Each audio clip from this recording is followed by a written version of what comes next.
তো এটা আমি এখন আনবক্সিং করতেছি। হচ্ছে টুগার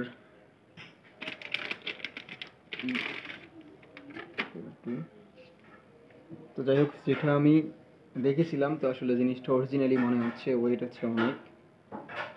তো আমি এটা অনলাইনে অর্ডার করছিলাম, আমি এখন এটা দেখি নাই।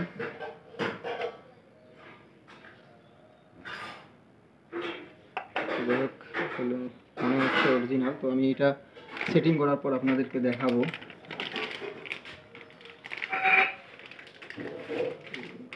এখান থেকে এখানে শুধু একটা কেবল দিচ্ছে, এই কেবলটা দিচ্ছে, এটা ইউএসবি পোর্ট দেখাচ্ছি। এটা খোলা যাবে,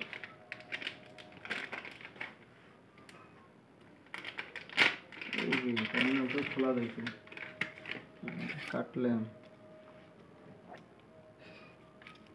সো জীবনে প্রথম কোনো জিনিস দেখলে যেটা হয় আর কি, পাওয়ার ডাইরেক্ট মনে হয় পিসির মতো লাইন দিলে হবে, বুঝতে পারছি। পিসি দিকেও চলা যাবে, চার্জার দিকেও চলা যাবে হচ্ছে। তো এটা গেল। এবার এবার যেটা হচ্ছে বয়া M1000। তো এটা হচ্ছে একটা মাইক্রোফোন। তো আমার স্টুডিওর জন্য আর কি, শখের স্টুডিও, ছোটোখাটো মিডিয়াম স্টুডিও বলতে পারেন। তো এটা হচ্ছে আমার রুমের ভিতরে আমি এটা স্টুডিও দিচ্ছি, আমি নতুন কাজ শুরু করবো। তো আসলে আপনারা শুরু করার জন্য কম বাজেটেরও কিনতে পারেন, আমি বলবো না যে ভালো, তবে নিতে পারেন। আমি এখন ইউজ করিনি, ইউজ করে দেখি আগে কীরকম রেজাল্ট আসে। খোলা যায় না,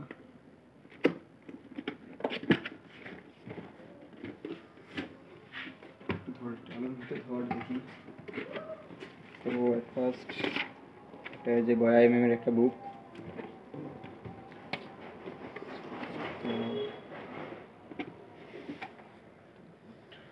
আছে, এই হচ্ছে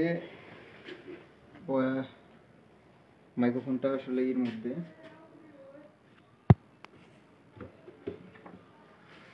দেখুন, এই হচ্ছে বয়া M1000। তো আসলে অনলাইনে না দেখে অর্ডার করছিলাম, তো আসলে এটা অরিজিনালটাই দিছে, মনে হচ্ছে অরিজিনালটাই এসছে আর কি স্টুডিও সেটআপের জন্য। তো যাই হোক, ভালোই হয়েছে। তো এটার সাথে একটা কেবল দিয়েছে, সেটা হচ্ছে এই যে দেখেন, এটা হচ্ছে মাইক্রোফোন কেবল।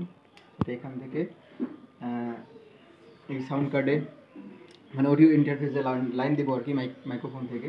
তো আমি আপনাদেরকে সেট করে দেখাবো এখন। এগুলোই, আর কিছু নেই। আর একটা, এটা হচ্ছে একটা রাবার দিছে হয়তো, এই যে এই রাবারটা দিছে।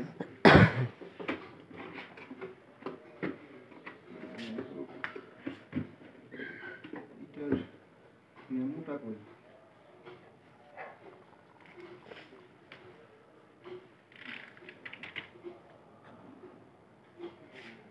আচ্ছা, এটা হচ্ছে ও, এইটা দিছে, এটা ইয়ে করার জন্য, রাখার জন্য। এখন আমি তো এই হচ্ছে, এটা আসলে এই মাইক্রোফোনের স্ট্যান্ড না, তারপরে আমি এটা কিনলাম চালানোর জন্য, মাইকের স্ট্যান্ড।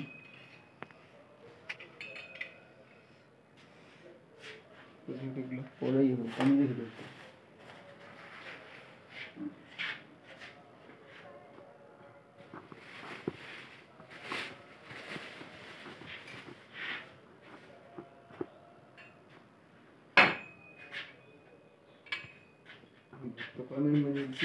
বন্ধ করে ভিডিও 4 মিনিট 4 মিনিট আরেকবার প্লে কর।